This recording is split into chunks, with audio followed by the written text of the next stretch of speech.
Did something happen for all of you to come over so suddenly? One day, my son Mike and his family showed up at my house without any notice. I felt gloomy again today because Mike's family always visits without considering our circumstances. However, Mike and his family seemed not to care at all. On the contrary, they demanded snacks and drinks as they pleased. I was utterly disappointed with their always selfish and rude behavior. Reluctantly, while serving coffee and snacks, Can you leave after you're done eating? I have things to do. I told them, but there was no response from Mike and the others. Instead, out of nowhere, We're moving into your house next week. they announced something unreasonable. I panicked but desperately refused. It's impossible. However, Mike and his family wouldn't listen at all. To make matters worse, I was shocked to hear them talking as if they planned to use me like a housekeeper. That night, feeling utterly helpless, I decided to seek help from my friends. My name is Sarah. I have been living alone in the house we lived in for many years since my husband passed away 5 years ago. We met through a mutual friend. Since we both had a good first impression of each other, after a few dates, we smoothly moved on to marriage. I thought I could build a calm and warm family with my husband, who was kind and considerate. I had such baseless confidence because I loved him so much. But after getting married, I found out he was a bit sloppy, especially concerning work. His salary as a taxi driver was performance-based. So, if he didn't carry passengers and make sales, he wouldn't earn a cent. But at the beginning of our marriage, during the peak of the bubble economy, I thought such worries were unnecessary. However, when the bubble burst, everything changed. Customers vanished all at once, leading to idle days. Naturally, our income dropped to less than half of what it used to be. In a dire situation where taxi drivers competed for passengers, my husband spent his days napping in the car. He couldn't escape the mindset of easy earnings without hardship and lacked a sense of crisis and adaptability to change. Even though there was a base salary, it was barely enough to cover the gas, let alone our living expenses. Faced with either putting in effort to increase sales or considering a career change, We have savings, it'll get better. Just like before, it's all good, said my husband, remaining carefree. But those days never returned, and before we knew it, he was at the bottom of the sales ranking at the taxi company. Even my husband felt embarrassed about the situation and started to panic. But that didn't change his lax work attitude. Still, being at the bottom was embarrassing. He wondered if there was a way to escape this situation while maintaining an easy work life. So, he came up with the illogical action of dipping into our savings to pretend he was making sales. When I realized this, I was truly disappointed and considered divorce. However, my husband earnestly repented, promising to work seriously from then on, so we shelved the divorce talk. Since then, though there were risky moments, he worked hard for the family. I also worked, and together, we supported our family, bought our current home, and paid off the mortgage. Even after my husband's death, I have been able to continue living not much differently than before. We had a son, Mike, our only child. Mike was shy and clingy as a child, but started to become distant after puberty, rapidly becoming estranged. That would have been fine, but around the time he started university, his behavior worsened, and he began staying out late and overnight without permission. Fortunately, he seemed to be attending university, but there was no sign of him working part-time. I was always worried about where his spending money was coming from. And my worries were confirmed. My son had been dipping into the savings we had for our old age. I confronted Mike and my husband about the savings. Then I heard something outrageous from Mike. Dad said it was okay to use it. He said we have savings, so it's fine even if my part-time job is just whatever. I was speechless upon hearing those words. I knew he had a careless personality from the beginning, but I never thought he would teach our child to be carefree too. On top of that, I was furious to find out that my husband had unilaterally decided to let our son use our savings. I talked to my son about repaying the entire amount. But my husband insisted that repayment was unnecessary since he had given permission to use it. In the end, we agreed to waive repayment on the condition that he earns his own spending money from now on. Looking back, I wonder if a stricter approach at that time might have led to a brighter future. With graduation just around the corner, Mike struggled with job hunting. But he ended up failing miserably and became a freeter. Even as a part-timer, there are cases where diligent work is recognized and one can become a full-time employee. I always talked to Mike about the importance of sticking to one job seriously. However, Mike would say, "I'd rather not do that kind of work," and quit almost immediately. While hopping from one part-time job to another, he met his wife, Rala. Rala was 2 years younger than Mike and was a junior in college when they met. At the time, Rala was room sharing with a friend but was worried about her future path after graduation. According to Mike, Rala had a bad relationship with her parents and did not want to return home after graduation.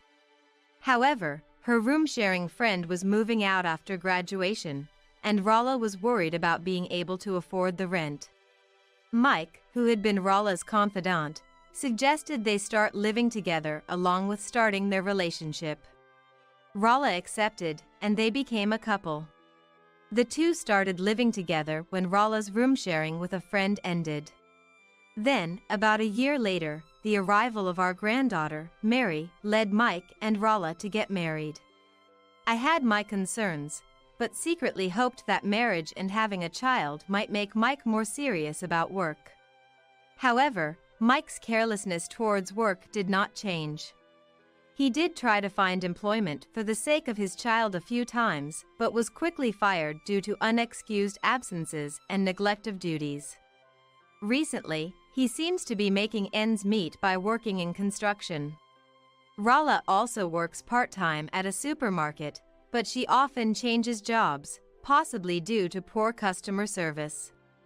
I also have concerns about Mary's manners and moral sense, as her behavior often lacks consideration for others. Especially when she comes over unannounced and takes snacks without permission or opens and eats gifts I bought for friends. But looking back, these incidents seem almost endearing. As a middle schooler, Mary wanted pocket money and tried to sell my late husband's keepsakes without permission. Not just once or twice. Luckily, I noticed before they were sold, but since then, I can't let my guard down for a moment when Mary is around. Moreover, my only hope, Mike would say, "Mom, you're too strict. She's a cute granddaughter, so be a bit more lenient," but offers no guidance or discipline to Mary. Mary seems to think she can do anything without repercussions with me, and her inconsiderate actions only worsened. Rala, too, finds reasons to come over, asking for food or meals to be paid for, showing no concern for manners or discipline.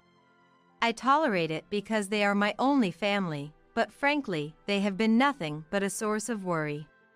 During these troublesome days, I decided to have a mini reunion with friends I met in a university circle after many years.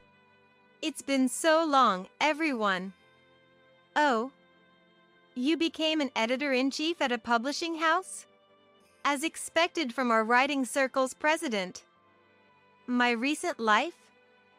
"Well, it's SOSO. How about you all?" Conversations with close friends were so enjoyable that we lost track of time. It seemed everyone had their share of hardships, but now they were living relatively peaceful lives. I felt a tiny bit envious of my friends. I thought they didn't have to deal with the rude behavior of family members like I did. However, one friend's comment took the situation in an unexpected direction. Like me, she had lost her husband and was now living alone in their house. She has 3 children who are either married or living freely, each leading their own lives. She mentioned not wanting to depend on her children but feeling anxious about her declining physical strength each year. She also wanted to sell her old and uncomfortable house but lacked the courage and physical strength to live alone in a new environment. Though I considered moving to a nearby apartment for the elderly, it was too expensive for me to afford. I've discussed living together due to concerns about old age, but I prefer not to since I don't get along with my daughter-in-law. Then, my friends also started sharing their worries about old age and grievances with their families. Our reunion quickly turned into a life consultation session. I took this opportunity to vent about my son's family to my friends. It was comforting to know that, to some extent, we all shared similar problems. During our discussions, a friend of mine, who is a single editor, suggested, "Why don't we all live together?" According to her, there's a trend of living in shared houses where each household resides separately within one building. It allows for mutual support among friends while maintaining individual privacy, offering more privacy than traditional room sharing. She also shared information she gathered for a magazine feature, including the disadvantages of shared houses, maintenance costs, and the procedures and cost estimates for purchasing a shared house. The more we heard, the more appealing it seemed. I found myself strongly desiring a peaceful old age with my friends over being constantly disrupted by my troublesome son and his wife. This sentiment was shared among my friends. As a result, the proposer, myself, and 2 other friends, who had also lost their spouses, agreed to live in a shared house. At that time, it still felt like a dream. Though we wanted to make it happen, finding the right property seemed daunting. However, a few months after our mini reunion, the friend who proposed the idea found the perfect property. It was a detached house with a garden in the city, offered at a bargain price because it didn't come with land ownership. We all agreed to buy it, considering the land could lead to future disputes. The purchase went smoothly, and all that was left was for each of us to sort out our personal affairs before moving in. I was eagerly preparing for the move when Mary unexpectedly showed up at my house one day, worried that she might complicate things if she found out about the move. I acted as if nothing was amiss and busied myself with chores until she left. "Okay, I'm heading back now." Mary left in unusually high spirits that day, which left me feeling a mix of fear and anxiety. I feared she might have taken something valuable, so I checked around the house but found nothing missing. Even after checking my wallet, everything was in order. Was it all in my head? I thought, feeling relieved for a moment, until my son and his family's visit the next day proved my intuition right. Did something happen for all of you to come over so suddenly? I was deeply disappointed by my son's family showing up unannounced again. But they seemed not to care at all and demanded coffee and snacks as usual. Thinking they were here to save on meal expenses, I served some snacks and drinks and said, "I have things to do, so could you leave after eating?" However, they didn't react. Instead, out of the blue, "We're moving into your house next week," they announced suddenly. "What? Moving here? Next week? That's impossible." I was confused by the abrupt development. Then Mary revealed the shared house brochure she had taken without permission. "This is what we talked about yesterday. It's a really nice house, right?" That is. Only then did I understand the meaning behind their sudden actions. I tried to argue against it, but the 3 of them wouldn't listen. Instead, "Living with us would be better than you being alone at your age, right? You'll be happy living with cute Mary and Sarah." "Right. We're being so filial. I'll take the best room." Grandma only needs to do the chores and laundry, so you don't need a room, right? From next week, you'll take care of everything, so it'll be super easy for us," they said. Their words were shocking, but what shocked me the most was that my granddaughter only saw me as a housekeeper. Afterward, my son's family, claiming it was a punishment for keeping important matters from them, cheerfully left after collecting money for meals from me. That day, I forgot about my chores and meals, consumed by thoughts of how to stop the move. But I couldn't come up with any good ideas. Desperate, I decided to invite my friends over to discuss the matter. The next day, despite the sudden invitation, all members of the shared house gathered at my place. So that's the situation. It's embarrassing to admit, but I'm at my wit's end on my own. It was hard for me to expose my family's shame, but thank you for sharing. My friends responded with open hearts. They condemned my unreasonable son and his family and suggested that I should hurry up with the move to the shared house as soon as possible. They also said they would help me with all their might. Thank you all so much. Friends really are the treasure one should have. The next day, I hurriedly prepared for the move. Since the shared house came with necessary appliances and furniture, my belongings only amounted to about 3 boxes. Thanks to that, I was able to move into the shared house just 3 days after discussing it with my friends. I also arranged for the sale and disposal of unwanted items concurrently with the move preparations. Emptying the house meant I wouldn't have to return to my old home ever again. I was relieved to no longer worry about accidentally meeting Mike's family. This rapid response was possible thanks to my friends' support. Not only did they help with the move preparation, but their families and acquaintances took care of carrying the belongings and dealing with the junk dealers. Even friends who weren't moving into the shared house offered their help. At that moment, I deeply appreciated having met these friends. Having moved in early, I spent my days cleaning the shared house and organizing supplies, expressing my gratitude to my friends, including those who helped but weren't moving in. In the evenings, I would sit in the communal area, sipping coffee and pondering life with the friends I'd be living with. I can't wait to live with everyone. It was a peaceful and fulfilling time every day. Then, one day, I found a barrage of missed calls from my daughter-in-law, Rala, on my mobile phone. I had left my phone at home that day and went out shopping. That's right, it was today. Remembering the reason for Rala's calls as I looked at the date displayed on my phone screen. She called again.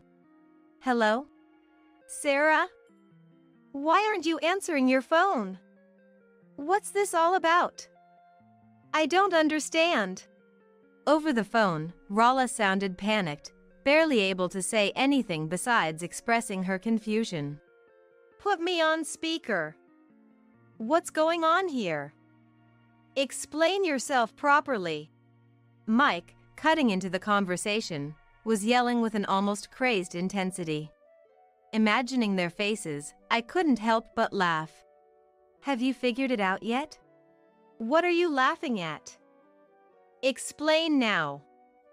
Where did our house go? Your house? I had it demolished the other day. What? You're kidding, right? Why? Well, I was planning to sell the house and land from the start. That's why I said we couldn't live together. Mike fell silent at that. In fact, the family home had already been demolished and the site cleared. When I emptied the house and moved into the shared house, a friend who helped me move asked, What will you do with the house? I'm thinking of consulting with a real estate agent to decide what to do. I replied, but my friend suggested demolishing it right away. The reason was, again, my son's family's unreasonable behavior. My friend thought that even if I wasn't there, the family might just move in if the house was left standing, creating obstacles if I ever wanted to sell the property.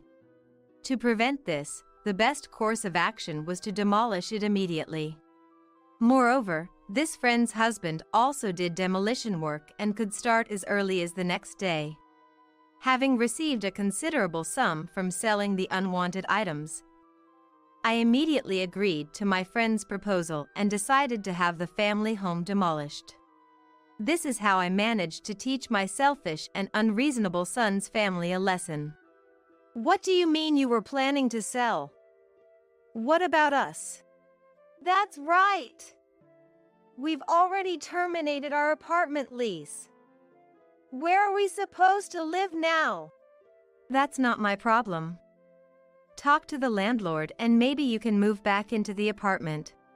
That's impossible, you know? I don't want to go back. Everyone avoids me at the previous place, and I'm banned from all the shops there. I was inwardly shocked at Mary's comment. It seems her self-centered behavior wasn't just limited to my home. Summarizing Mary's complaints, it appears she had been repeating her selfish actions at friends' homes and restaurants. Though she showed no remorse or awareness of her actions as nuisances, she felt alienated due to the cold reactions from those around her. At a time when moving to our home and transferring schools presented an unwelcome restart for Mary, she expressed a strong desire never to return to her previous home or school. Similarly, my daughter-in-law Rala shared her reasons for not being able to return to our previous home. It seems Rala often caused financial troubles at the supermarkets around the apartment. Not only as an employee but also as a customer, leading to her being banned from entering, just like Mary. She complained about having to use more expensive online supermarkets or travel to the next town for shopping. Although she mentioned the apartment lease was terminated, it turned out they were nearly evicted due to continuous rent arrears. The more I heard, the more speechless I became at their pitiful tales. Why would you sell the house if you were just going to renovate it? That's not what we agreed on. Renovate? Who said anything about renovating? Mary did. When I heard the discussion, I assumed you were turning it into a home with rental units. That would mean it's only right for us, your family, to live there. But selling it? That really makes no sense. Oh, that's what this was about. I thought something was off. This conversation with Mike finally cleared up my confusion. At the same time, it made me painfully aware of my son's family's selfishness, prompting me. Figure it out yourselves from here. Before hanging up the phone. This would finally sever my ties with them. I felt a wave of relief, as if a weight had been lifted off my shoulders. However, a few days later, Mike and his family unexpectedly showed up at the shared house, having somehow found out where it was. Thinking I shouldn't let them in, I locked all the doors and resisted desperately. Open up. Since Mom's the reason we don't have a house, you need to give us this one. Besides, it's a waste for the elderly to have such a nice house.